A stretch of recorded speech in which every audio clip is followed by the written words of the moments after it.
নৃসিংহ চতুর্দশী ব্রতের দিন আমরা কি কি করতে পারি? হরে কৃষ্ণ, প্রণাম সকলের চরণে। নৃসিংহ চতুর্দশী ব্রতের দিন আমাদের অবশ্যই ব্রহ্ম মুহূর্তের আগে ঘুম থেকে উঠতে হবে এবং গঙ্গা স্নান করতে হবে।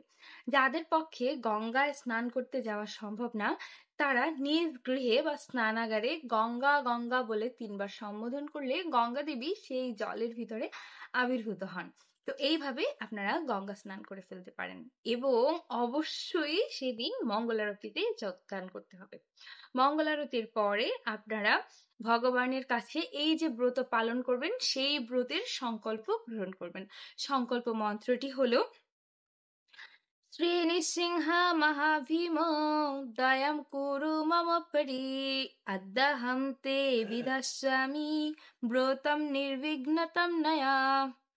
অর্থাৎ, হে নৃসিংহদেব, হে মহাভীম, আমার উপর দয়া প্রকাশ করুন। অদ্য আমি আপনার ব্রত আচরণ করব, নির্বিঘ্নে সম্পূর্ণ করুন। জয় শ্রী নৃসিংহদেব কি জয়। সেদিন আমাদের অধিক সংখ্যক জপ করা উচিত। আমরা নিত্যদিন যে 16 মালা জপ করে থাকি তার থেকে আরো অধিক সংখ্যক। সেই দিন নৃসিংহদেবের উদ্দেশ্যে অবশ্যই তুলসীপত্র নিবেদন করবেন। নৃসিংহদেব এমনি তুলসীপত্র অনেক পছন্দ করেন এবং নৃসিংহদেবের চরণ তুলসী অধিক গুরুত্বপূর্ণ এবং অধিক মাহাত্ম্যপূর্ণ। তাই চেষ্টা করবেন সেদিন অধিক পরিমাণে তুলসীপত্র নৃসিংহদেবের চরণে নিবেদন করার জন্য। তারপরে সেই দিন আমরা পাঠ করতে পারি নৃসিংহদেবের বিভিন্ন লীলা মহিমা কিংবা ভগবানের বিভিন্ন লীলা মহিমা।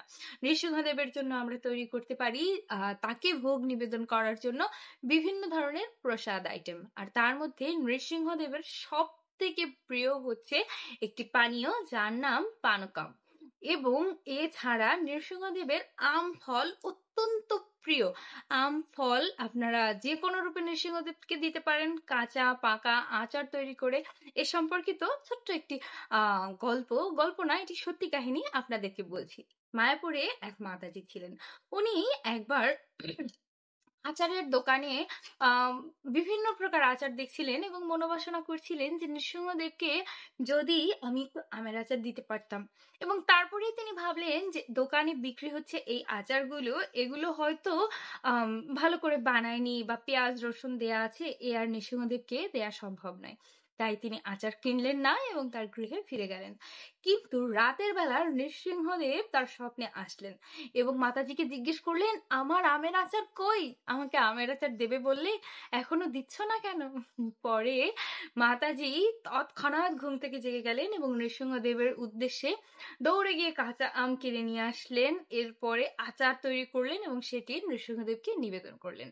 তো নৃসিংহদেবের আম যে কত প্রিয় এ সম্পর্কিত আরো অনেক লীলা রয়েছে। আশা করছি পরে সেগুলো আপনাদের সাথে শেয়ার করতে পারবো। তো আমাদের আরো একটি কাজ করা অত্যন্ত জরুরি। যারা নৃসিংহদেবের এই নৃসিংহ চতুর্দশী ব্রত সম্পর্কে জানে না, তাদের সবার দ্বারে দ্বারে গিয়ে বা তাদেরকে যে কোনো ভাবে আমাদের জানানো উচিত নৃসিংহ চতুর্দশী ব্রত সম্পর্কে, যেটি আমাদেরকে ভগবত ধামে ফিরে যেতে অনেক সাহায্য করে এবং নৃসিংহদেবের অপরিসীম কৃপা বর্ষিত হয় এই ব্রত পালনের ফলে। ভাবছেন তো কবে নৃসিংহ চতুর্দশী? আসছে 22শে মে, পবিত্র নৃসিংহ চতুর্দশী ব্রত। নৃসিংহ চতুর্দশী ব্রত কি